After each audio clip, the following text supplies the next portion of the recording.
queria perguntar, você trouxe a sua Bíblia? Posso ver? Deus seja louvado. Trouxe também uma canetinha para fazer as anotações. Incline a sua fronte e depois da oração eu peço que você encontre Mateus capítulo 17, porque hoje Deus está me convidando para subir a montanha com Ele. E Deus não está convidando somente a mim, mas Ele está convidando a você também. Deus quer que subamos a montanha, porque quem sobe a montanha com Deus é abençoado. Feche os seus olhos, querido Pai. Já estamos com o teu livro aberto aqui.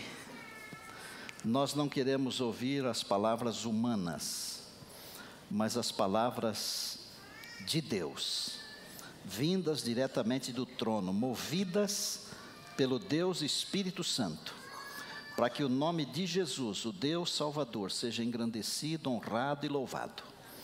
Que a tua bondade nos cerque mais uma vez em Cristo. Amém. Quando falamos em subir a montanha, alguns montes vêm à nossa mente, à nossa cabeça. E existem montes muito altos neste nosso mundo. Eu vou mostrar aqui talvez 2 ou 3 para você. O Everest, quase 9.000 metros de altura. Esse é um desejo de muitos alpinistas. Mas tem um outro monte que é mais desejado ainda, que é o K2. Esta montanha é conhecida também como a montanha da morte. O homem gosta de desafiar a morte. Aliás, diuturnamente nós desafiamos a morte, porque viver é desafiar a morte. Por que é a montanha da morte? Porque enquanto no Everest, que foi o primeiro monte que você viu, de cada 21 alpinistas, um morre. No K2, de cada 4, um morre. Aqui no Brasil nós temos uma montanha também muito alta, a Montanha Bonita.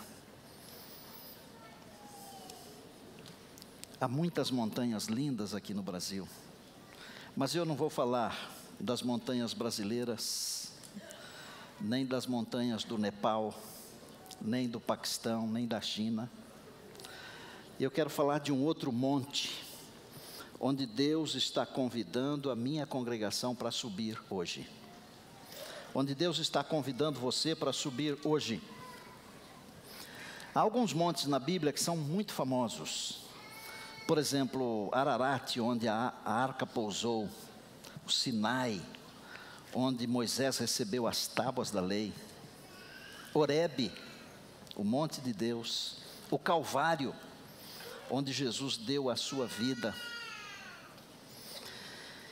Mas o monte do qual eu vou falar, eu não sei o nome dele. E talvez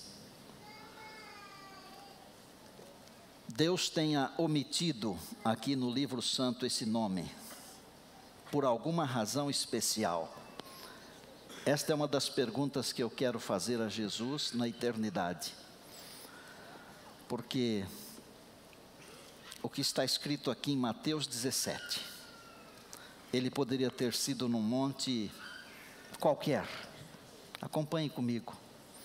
6 dias depois, tomou Jesus consigo a Pedro e aos irmãos Tiago e João, e os levou em particular a um alto monte. Eu estou lendo Mateus 17. E foi transfigurado diante deles. O seu rosto resplandecia como o sol, e as suas vestes tornaram-se brancas como a luz. E eis que lhes apareceram Moisés e Elias, falando com ele. Então disse Pedro a Jesus: Senhor, bom é estarmos aqui. Se queres, farei aqui 3 tendas, uma será tua, outra de Moisés e outra de Elias. Falava ele ainda, Pedro falava ainda, quando uma nuvem luminosa os envolveu. Veio da nuvem uma voz que dizia: Este é o meu filho amado, em quem me comprazo. A ele ouvi. Ouvindo-a, os discípulos caíram de bruços, tomados de grande medo. Aproximando-se, porém, Jesus tocou-lhes, dizendo: erguei-vos e não temais. Então eles, levantando os olhos, a ninguém mais viram, senão a Jesus. E descendo eles do monte, ordenou-lhes: a ninguém conteis a visão, até que o Filho do Homem ressuscite dentre os mortos. Pode ter sido o Monte Tabor, que fica entre Nazaré e o Mar da Galileia. Pode ter sido o Hermon, que fica lá no norte, um monte muito mais alto. Mas ninguém inspirado nunca disse qual é o monte. Porque não é o monte que é importante. O que é importante é a pessoa que convida você para subir a montanha. Deus me convida para subir a montanha. Normalmente nós dizemos assim: antes da glória vem o sofrimento, e antes da coroa vem a cruz. Não é isso que nós dizemos? Não está errado, mas eu queria agregar uma ideia nova a esta antiga ideia, para aqueles que querem passar pelo Getsemane, incólumes. O Getsemane é o lugar do sofrimento. Terão que primeiro subir a montanha da transfiguração com o Senhor Jesus. Se você subir a montanha da transfiguração, você será glorificado. E então o Getsemane será fácil para você. Mas se você não subir primeiro o monte da transfiguração, você vai cair, você será destruído no Getsemane. Dá para entender? Claro que dá. Queria que você lesse comigo o versinho do capítulo anterior, o último versinho, é o 28 do 16. Em verdade vos digo que alguns dos que aqui estão, de maneira alguma passarão pela morte, sem que primeiro vejam o reino de Deus, ou vejam o Filho do Homem no seu reino. Quando nós lemos o versinho primeiro do capítulo 17, ele começa dizendo assim: 6 dias depois. Por que será que Deus mandou escrever 6 dias depois? Será que tem alguma importância? Claro que tem. 6 dias depois do que então? Que tal? Eu, se tivesse sido daquele grupo dos massoretas que dividiram a Bíblia em capítulos e versículos, eu teria colocado o verso 28 do último capítulo como sendo o primeiro verso do capítulo 17. Porque é muito mais simples de entender. Prestem atenção. Alguns dos que estão aqui não passarão pela morte sem antes ver o reino de Deus. 6 dias depois, irmãos, os teólogos, como disse o pastor Orne outro dia aqui, eles gostam de complicar as coisas, mas nem todos, alguns facilitam. A verdade é que a Bíblia é um todo, e nós temos que olhar para a palavra de Deus como sendo a verdade. Nós não podemos, por exemplo, misturar a palavra de Deus com Harry Potter, com o Código da Vinci, com os outros escritos que estão por aí, exceto os escritos inspirados. Mas quando nós lemos a Bíblia sem o constrangimento do preconceito, Deus, pelo seu Espírito, nos faz entender de maneira simples e clara. Jesus disse: alguns de vocês não vão morrer, vocês vão ver o reino de Deus. 6 dias depois, Jesus foi transfigurado diante de alguns daqueles que estavam ali. Eles viram o reino de Deus, sabe por quê? Porque a transfiguração de Jesus é nada mais, nada menos do que o ingresso do reino da glória no reino da graça. Naquele momento, ali naquele monte, o reino da glória de nosso Senhor e Salvador Jesus Cristo, por um instante, invadiu o reino da graça. E aqueles que estavam no reino da graça viram o reino da glória. E se você está no reino da graça de nosso Senhor e Salvador Jesus Cristo, pela graça de Jesus, um dia você verá o reino da glória. E eu estou esperando esse dia. Vou usar uma expressão aqui que precisa de explicação para alguns poucos. Os evangelhos sinóticos, se você já ouviu isso, é muito fácil de entender. É Mateus, Marcos e Lucas. Por que são sinóticos? Porque eles são muito similares. E se você pega, por exemplo, Mateus, Marcos e Lucas, onde eles falam da transfiguração, todos eles, antes da transfiguração, eles falam a mesma coisa que Jesus falou, sobre não passar pela morte sem ver o reino. Eles falam que o Pedro declarou Jesus ser o Cristo, o Filho do Deus vivo. Então são evangelhos que têm mais ou menos a mesma similaridade, o mesmo segmento. João é diferente. Mas por outro lado, a palavra reino, que em grego é basileia ou basileien, ela aparece no Novo Testamento 160 vezes, e 53, portanto, praticamente um terço, só no Evangelho segundo João, porque João é o homem que apresenta o Evangelho do Reino de Deus.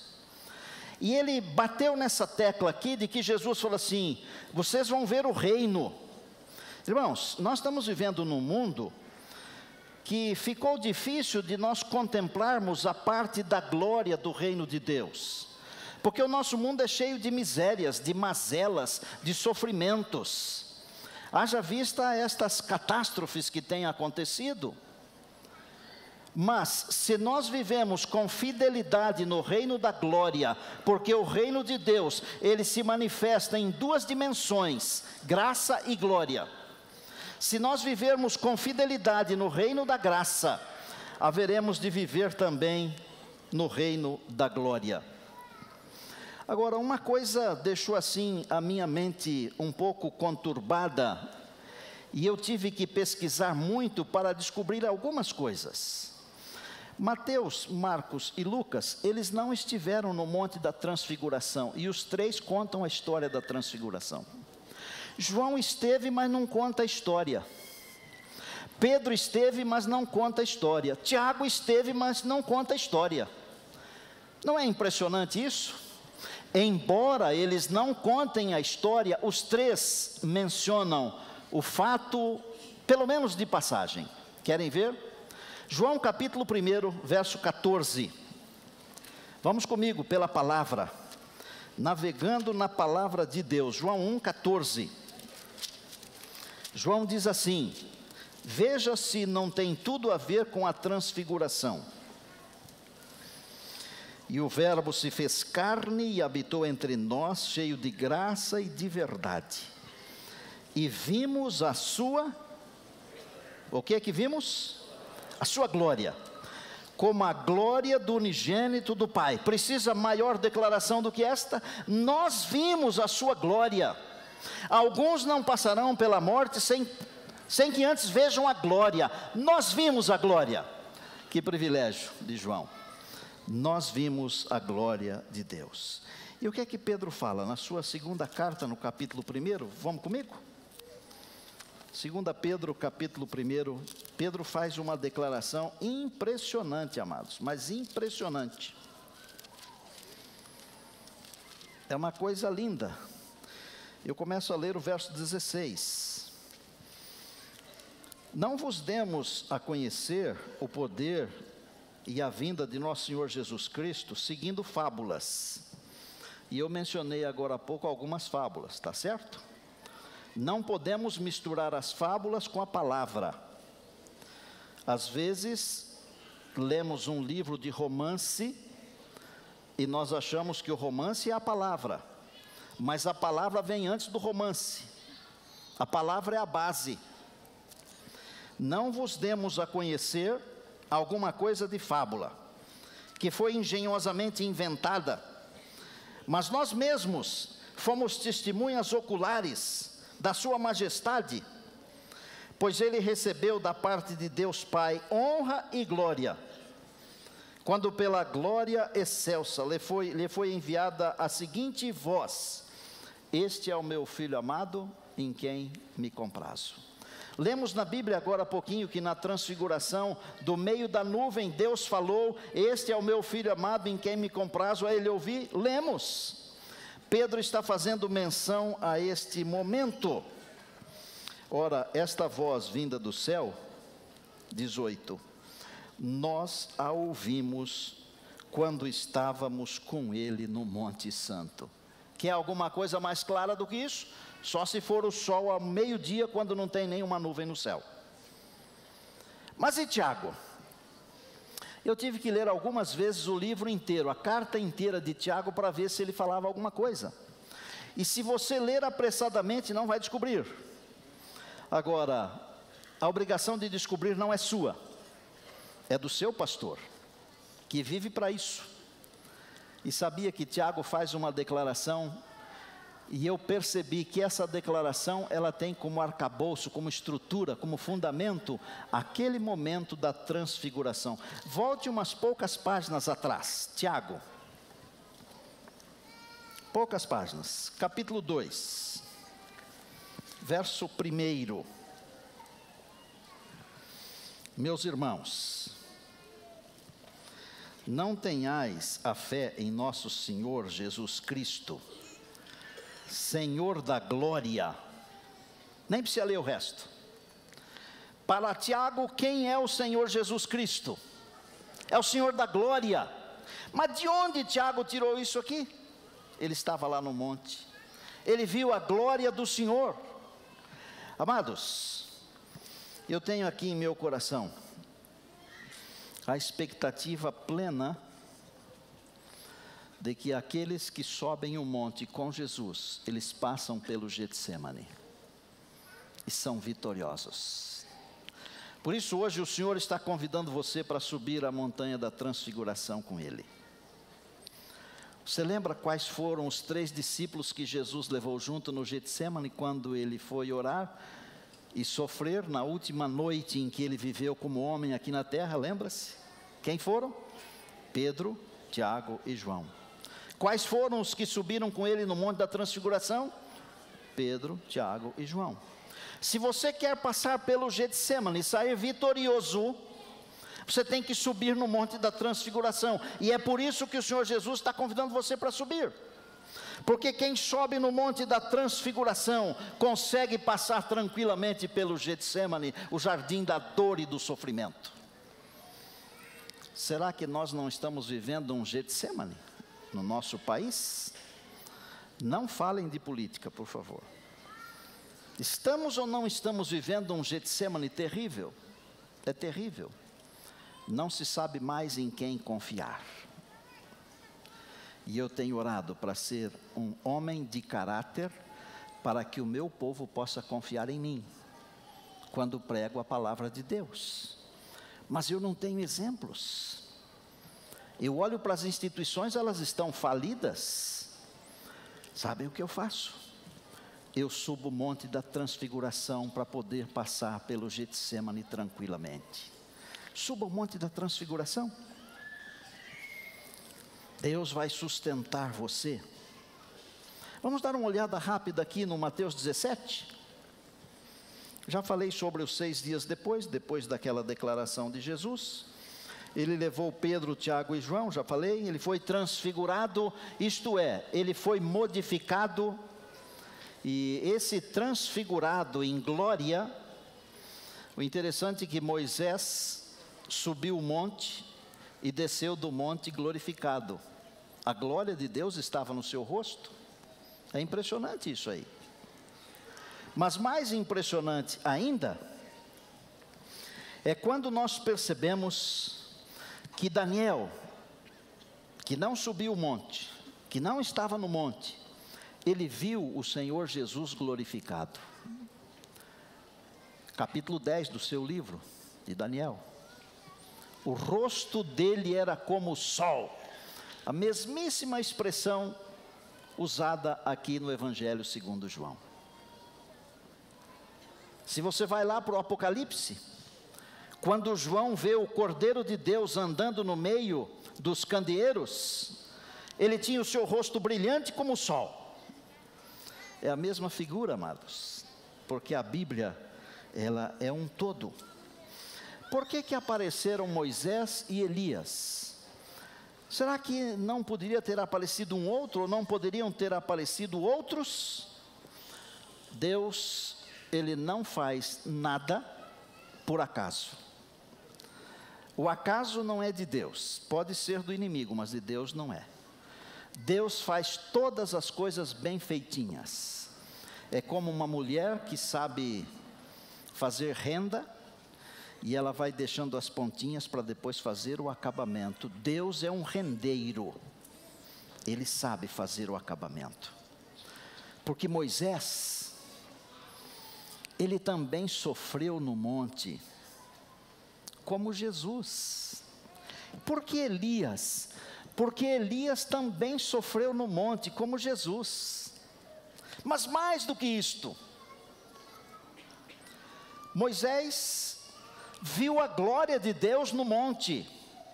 Elias viu a glória de Deus no monte, quando enfrentou os profetas falsos. Esses dois homens, eles são símbolos. Moisés é aquele que estabeleceu a nação hebraica, grande líder, legislador, precursor. Elias é aquele que no momento de crise, de dificuldade, quando toda a nação estava indo de rodão por causa da idolatria, Elias é aquele que se posicionou do lado de Deus. E Elias é uma figura que aparece várias vezes na história, não reencarnação, mas personagens diferentes vivendo o mesmo espírito de Elias. João Batista veio no espírito de Elias. E estes dois homens de Deus, Moisés representa, ou representou ali no Monte da Transfiguração, todos aqueles que passarão pela morte, ou já passaram pela morte, e estarão no monte de Sião com o Senhor Jesus. Elias representa aqueles que estarão vivos por ocasião da segunda vinda de Cristo, e não passarão pela morte. E aqui eu posso dizer para você, meu amigo, minha amiga, meu irmão, minha irmã, ali estava uma representação de todos os fiéis, de todos os tempos, de todos aqueles que seguem a Jesus, em todos os tempos. Deus estava dizendo o seguinte: assim como eu trouxe esses dois aqui, todas as nações que me servirem, todas as pessoas que me servirem estarão no monte comigo. E eu escolhi servir ao Senhor, porque eu quero estar no monte com o Senhor.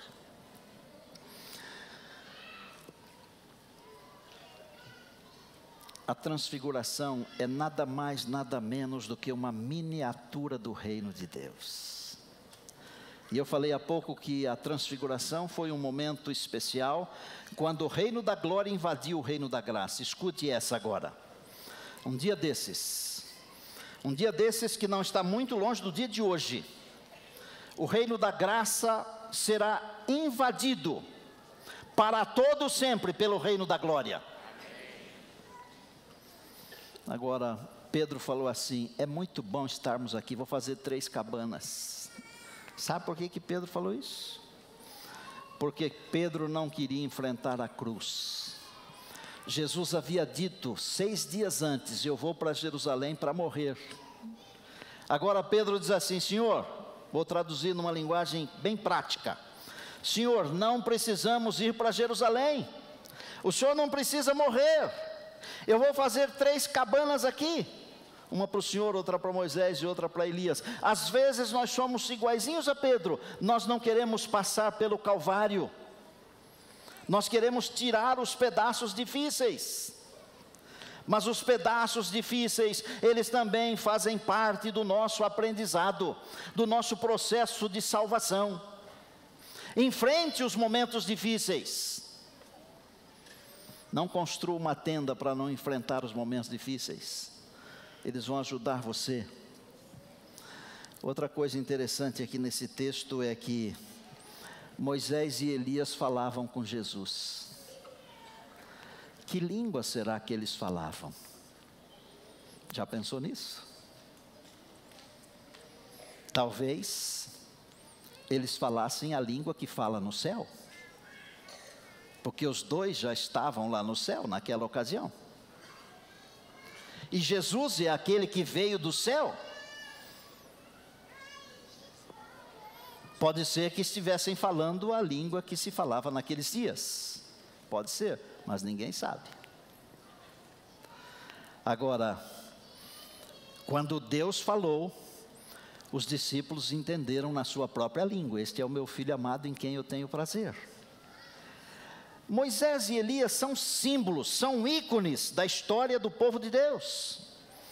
Mas o nosso Deus apareceu no meio da nuvem e disse assim: eles são ícones, eles são representantes, mas não é a voz deles que vocês têm que ouvir.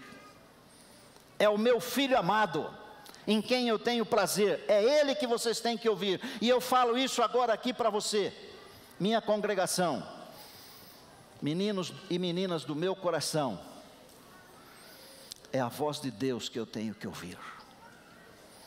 Não escute a voz dos homens.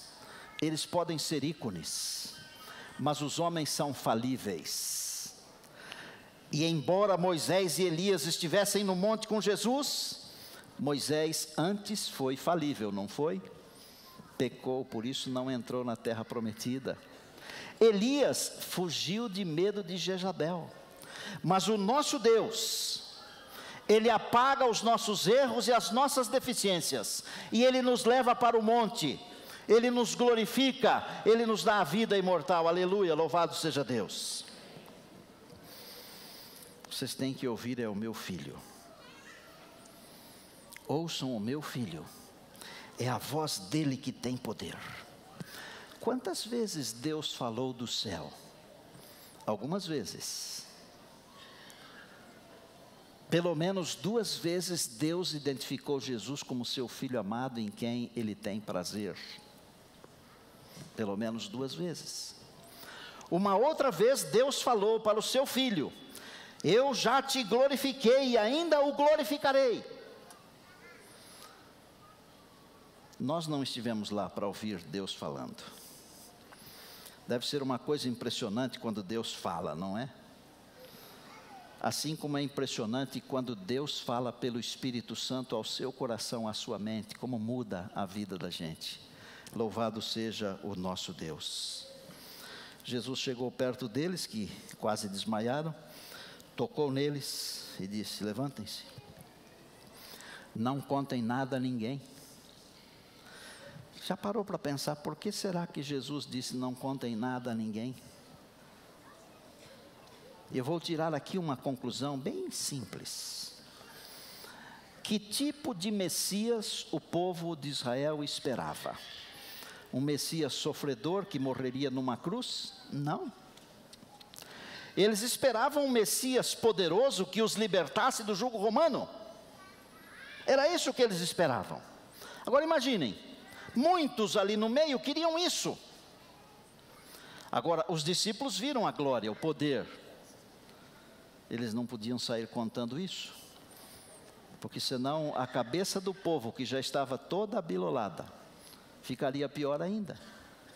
Mas depois da ressurreição, eles contaram tudo, tudo. Suba a montanha. A glória de Deus vai envolver você. Subir montanha não é fácil, não. Subir montanha é difícil. É muito difícil. Mas Deus nos dá força para subirmos a montanha. Talvez você esteja no vale agora. Deus quer que você saia do vale. Deus quer glorificar você com a sua glória. Suba a montanha. Vou repetir uma frase que já falei. Só consegue passar pelo Getsemane quem primeiro subiu o monte da transfiguração com Jesus.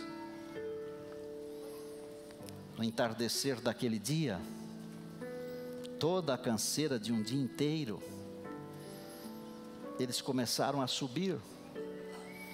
A noite veio, e na escuridão da noite brilha a glória de Deus. Se a sua noite estiver bem escura, na escuridão da noite brilha a glória de Deus. Ivane, vem me ajudar aqui, filha.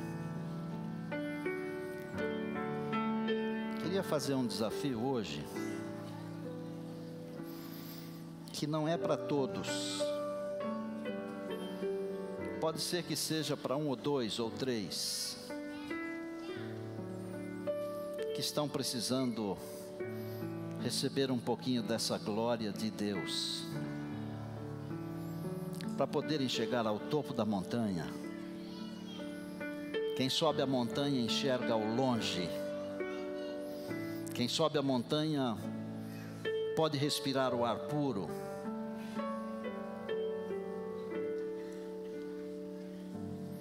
Há alguém hoje aqui que está precisando sair do vale e subir a montanha. Eu disse que não é para todos. Alguém cuja esperança já foi embora. Alguém que não vê nenhuma fagulha de luz, nada mais. Você é essa pessoa que precisa da força de Deus para subir a montanha? Se você é essa pessoa, eu desafio você para se levantar calmamente e vir aqui perto de mim.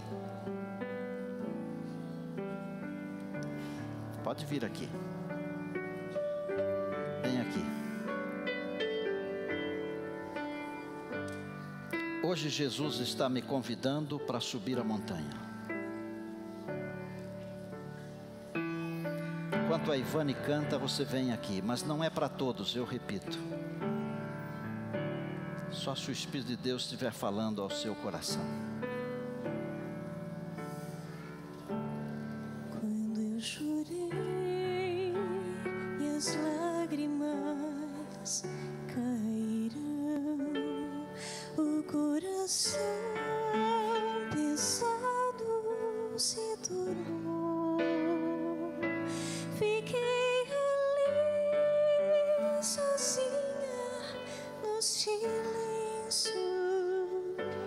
Você chegou, então me abraçou. O seu amor levou-me até as montanhas, me fez voar planando pelo mar. Foi ali do alto dos teus ombros que eu aprendi. Sou forte pra lutar.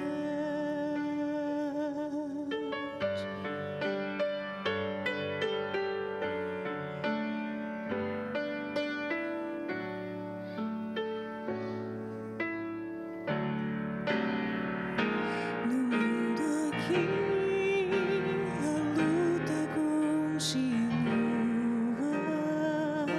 São corações cansados de chorar, mas quando estou contigo, fecho os olhos e posso ver o céu a me esperar.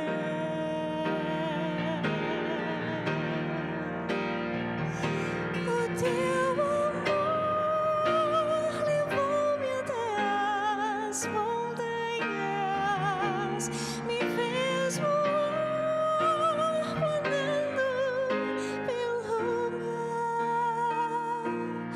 Foi ali do alto dos teus ombros que eu aprendi.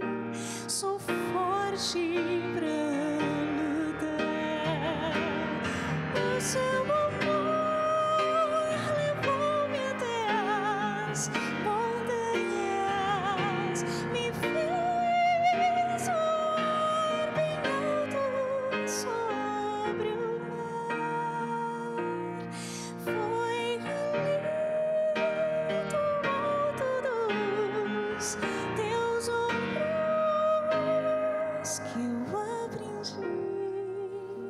sou forte pra lutar, que eu aprendi.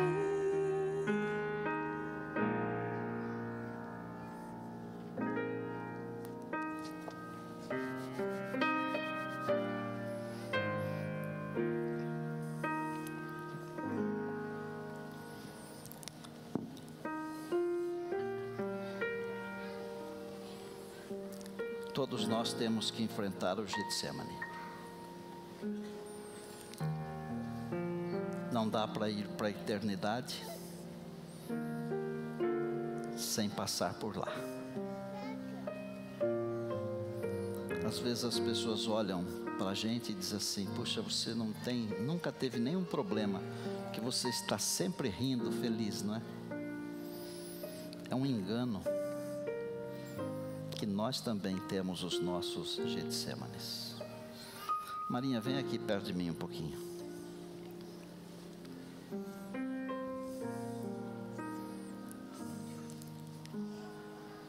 Enfrente os Getsemanes da vida com oração. E para poder enfrentar, tem que subir. Tem que subir o monte com Jesus. Não é preciso nem enxugar as lágrimas. Deixe que elas caiam.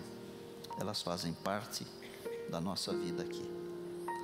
Fechem os olhos, querido Pai. Como é bom poder subir o monte da transfiguração com Jesus e receber um pouco da sua glória na nossa vida, em família, a igreja como uma grande família, ou individualmente.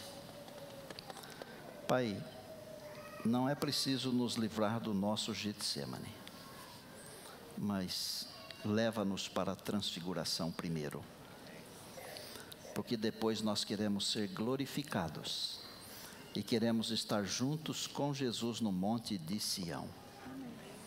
Abençoa a tua igreja, o teu povo. Cuida de nós, Pai. E que no grande dia da volta de Jesus, nenhum de nós falte, mas que estejamos lá com a nossa família, com os nossos amigos, com a nossa igreja. Nós oramos agradecidos em Cristo. Amém.